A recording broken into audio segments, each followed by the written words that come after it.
Constantine. Constantine. Yeah, of course, Yes. of course. My pleasure. Yes, Yes. So, okay, you're a big fan of Russia. Yes. Why do you love our country? For what? What do you think about it? Can you give me 2 hours? I have to give you the 2-minute version. Well, it started when I was a teenager, and my first encounter with Russia was through literature. When I started reading Dostoevsky and Tolstoy, especially, in translations. At least they were good. Spanish and English, etc. And then my first time in Russia was still during the Cold War. I was here in '85 at the beginning of Gorbachev, but only for 3 days, was not enough. And then the second time was epic.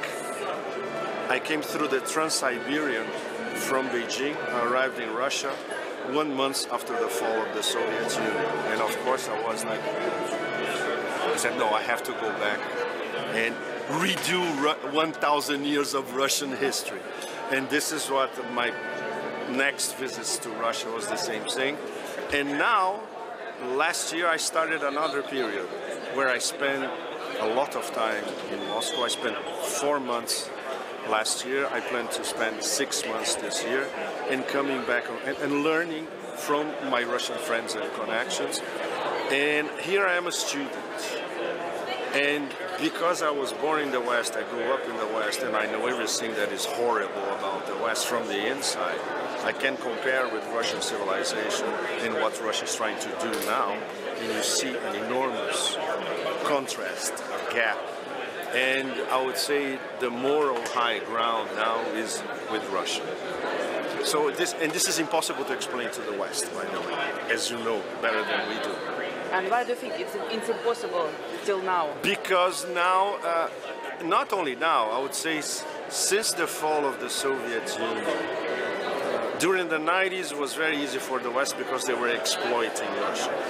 But since the election of Putin in 2000, I was here 24 years ago. I was covering the first Putin election for a big newspaper.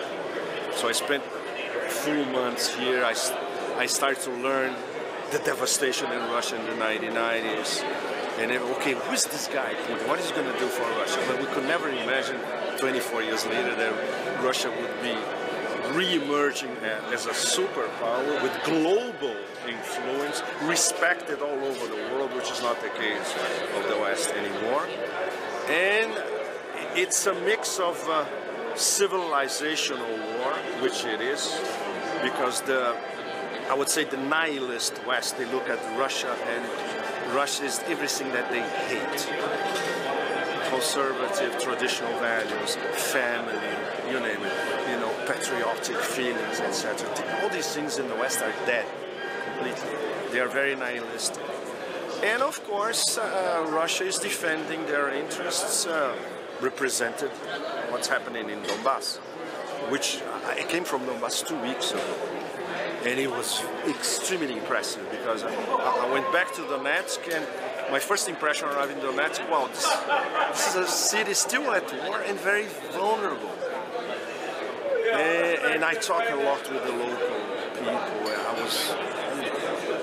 And then I start traveling with the Orthodox Christian military battalion. So then you understand deep Russia, what it means, which is impossible to explain to the Westerners. So when you see all these things together, you feel it. Even in my case, I lived all over the world, but I'm still surprised at what I see. And I like to be pleasantly surprised by, wow, this is a civilization that is re-emerging. It's absolutely fascinating. And what role do you think has Russia now in forming of multipolary world? It's in the vanguard towards the multipolar world. Everything that I write, basically, I'm saying the basic message is there's a new world emerging.